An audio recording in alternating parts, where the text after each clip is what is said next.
it's time for English Language Arts.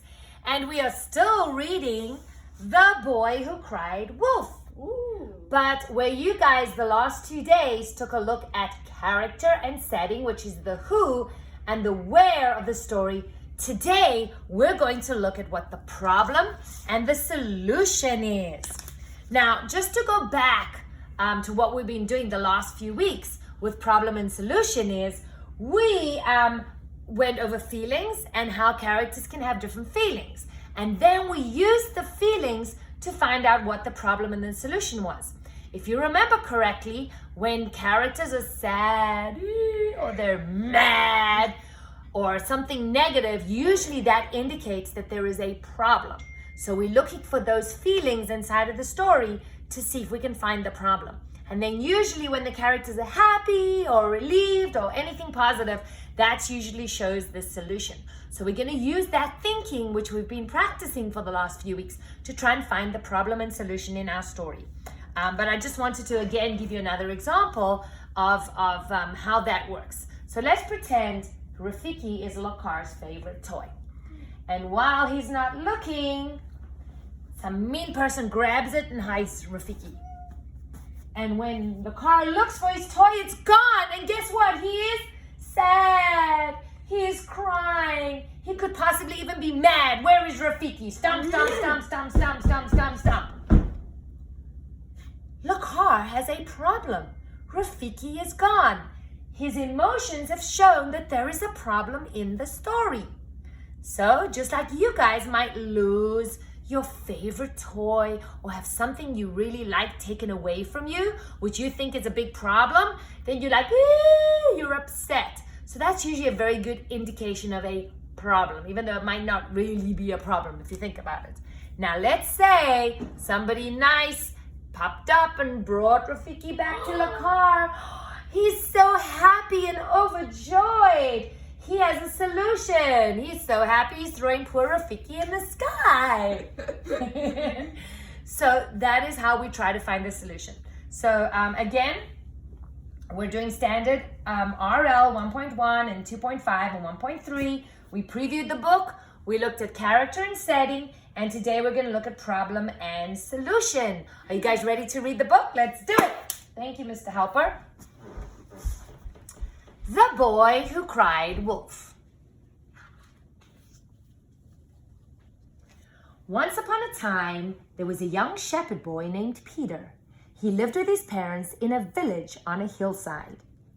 Peter took care of the other villagers' sheep to make some money and help his parents. Every day, Peter took the sheep to the hilltop. From there, he could see all the houses in the village. Oh, there's our character, Peter, and our setting, the village and the hillside.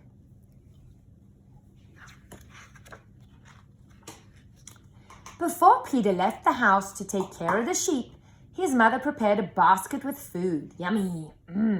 She also warned him to watch out for any wolves that might be on the prowl in search of the sheep. Looking after the sheep was a boring job. Peter was always alone, and he would often keep busy by counting sheep during the day or the stars at night.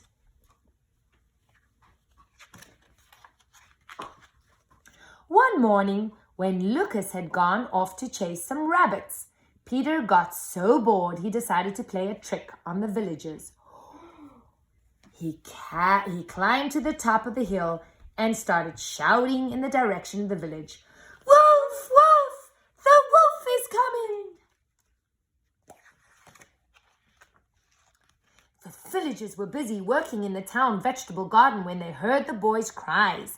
They immediately ran up the hill, armed with their farming tools, to chase the wolf and save the herd. When the villagers reached the top of the hill, they saw that the sheep were grazing peacefully and Peter was nowhere to be found. Fearing the worst, the villagers began to search for the boy. Peter, Peter, where are you? They shouted. Finally, his mother spotted him hiding behind a rock, roaring with laughter. Peter, your irresponsible behavior has given us all a terrible fright. His mother said, you must apologize to everybody right away. Guys, look how angry the villagers are. Peter lied and the villagers are angry. Do you think this is a problem? Yes, Rafiki thinks it is a problem. The villagers are angry.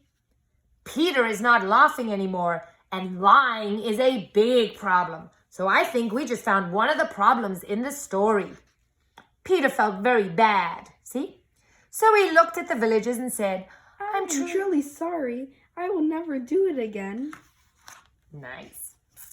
For a few days, Peter kept his word, but one afternoon he began to feel lonely and bored again. Forgetting his promise, he raced to the top of the hill and again started shouting. Woof, woof, the wolf is coming. This time, many of the villagers paid no attention to Peter's cries for help. They thought he was playing another one of his tricks. However, his parents and a few other people ran to the top of the hill to help Peter. But when they arrived, they found him laughing hysterically.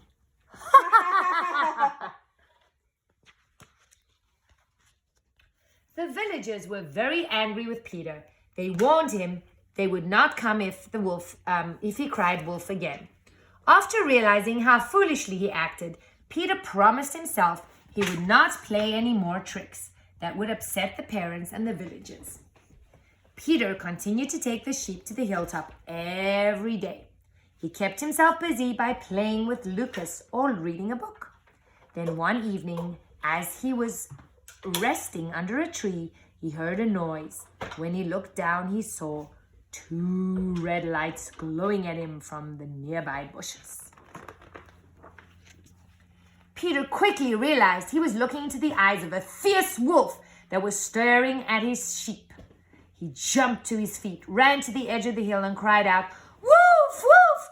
The wolf is here! He's taking the sheep!" The villagers heard his cry, but not a single one of them ran to help. Realizing that no one was going to come, Peter decided to take action and save the sheep himself.